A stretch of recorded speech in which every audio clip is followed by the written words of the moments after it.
NCERT कक्षा 10 विषय संस्कृत का अष्टम पाठ विचित्रः साक्षी प्रस्तुत है।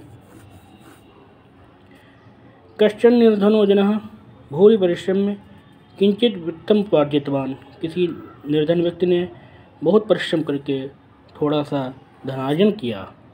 तेन वित्तेन, उस धन से स्वपुत्रम अपने पुत्र को एकस्मिन् महाविद्यालये, एक महाविद्यालय में प्रवेशं दापयितुं सफल हो जाता, प्रवेश प्राप्त करवाने में सफल हो गया। तत्तनयः, वह पुत्र तत्रैव छात्रावासे निवसन, वहीं छात्रावास में निवास करते हुए अध्ययने संलग्नः समभूत, अध्ययन में संलग्न हो गया।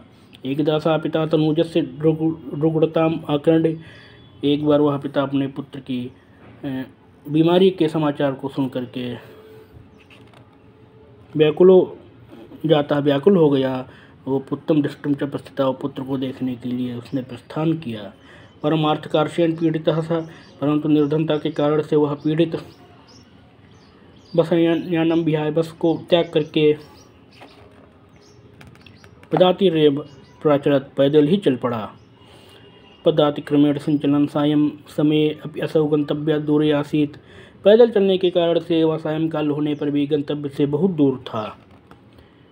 निशा अंधकारे प्रस्थिते विजने बने पदयात्रा शुभावः, रात्रि के अंधकार में इस निर्जन विस्तृत क्षेत्र में पैदल यात्रा करना हितकारी नहीं है। एवं विचार सा पार्श्व स्थित ग्रामे, ऐसा विचार करके वह निकटवर्ती ग्राम में रात्रि निवास करने के लिए कश्चिद गृहस्थम हुआगता, किसी गृहस्थ के घर में गया। करुणापूर्व गृही तस्मै आश्रय प्रायच्छत, कारुणिक गृही ने अर्थात गृहस्थ व्यक्ति ने उसको आश्रय दिया। विचित्रा दैवगति, परंतु भाग्य की विचित्र गति। तस्यामेव रात्रौ तस्मिन् गृहे कश्चन चौरः, तस्यामेव रात्रौ, उसी रात्रि में तस्मिन् गृहे, उस घर में कश्चन चौरः, कोई चोर गृहाभ्यंतरम प्रविष्टा, घर में प्रविष्ट हुआ। तत्निहिताम एका मंजूषाम आदाय पलायितः, और वहाँ पर स्थित हुई एक पेटी को लेकर के भागा। चौरस्य पादधुना प्रबुद्धो अतिथि, चोर के पदचाप से जगा हुआ वह अतिथि चौर शंकया तम अनुधावत, चौर की आशंका से उसके पीछे दौड़ा। अग्रहणाच, और उसको पकड़ दिया। परंतु विचित्र घटना घटित हो गई। चौरा एवं उच्चैः क्रुष्टुम् आरभत, चोर ने ही ऊंचे स्वर से चिल्लाना आरंभ कर दिया। चौरोयम, यह चोर है इति। तस्य तारस्वरेण प्रबुद्धाः ग्रामवासिनः, उसके ऊंचे स्वर से जागे हुए ग्रामवासियों ने स्वगृहात् निष्क्रम्य, अपने घर से निकल करके तत्र गच्छन्, वहाँ आकर के बराकम अतिथि में चौरम मर्त्वा अभर्त्सयन्, उस बेचारे अतिथि को ही चौर मान करके उसकी निंदा की। यद्यपि ग्रामस्य आरक्षी एव चौरः आसीत्, यद्यपि ग्राम का आरक्षी ही चोर था। तत्क्षणमेव रक्षापुरुषः तम अतिथिं चौरोऽयम् इति प्रख्यापित कारागृहे प्रक्षिपत्, उसी समय पहरेदारों ने उस अतिथि को यह चोर है ऐसा मान करके कारागार में डाल दिया।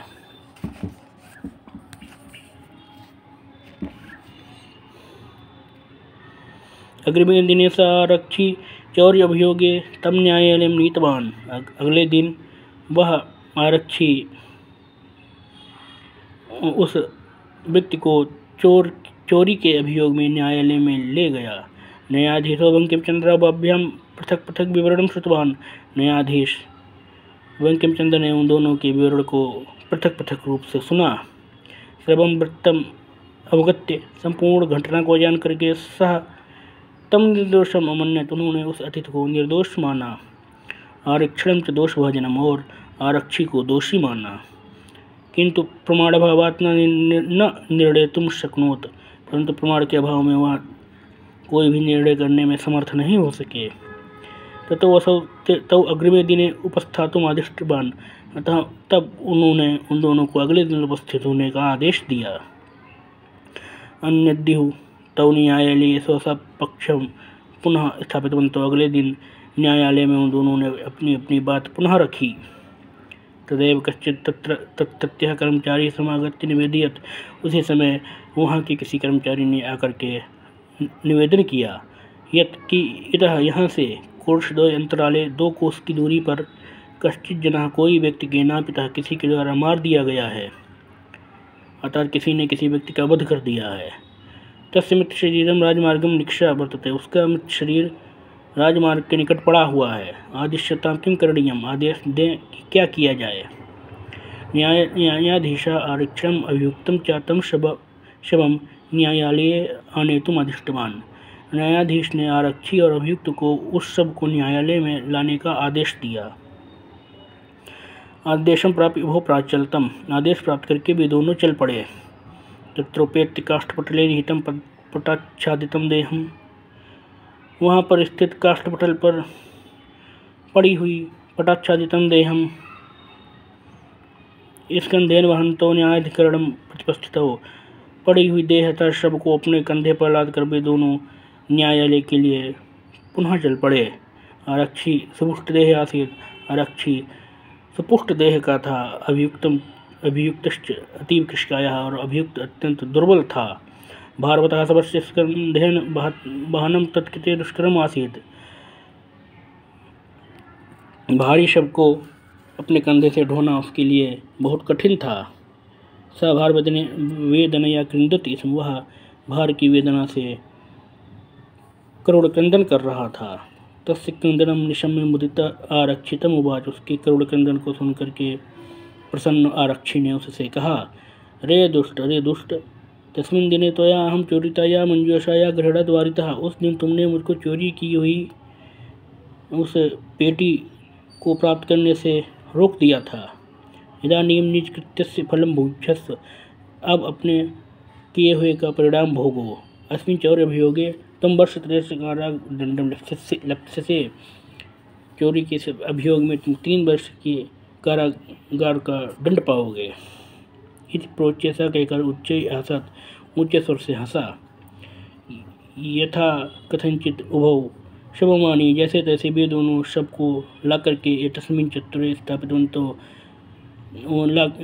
जैसे तैसे उन दोनों ने इस शव को ला करके एक चबूतरे पर रख दिया।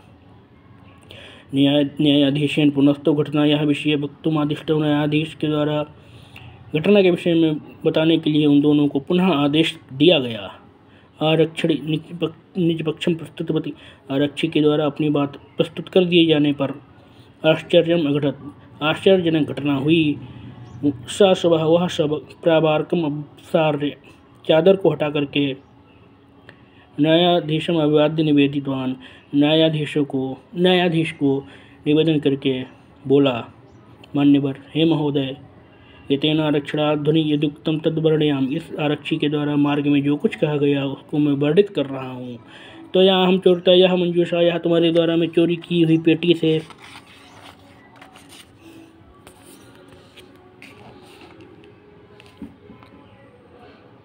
पेटी को गृहद्वारिता, पेटी को प्राप्त करने से रोक दिया गया।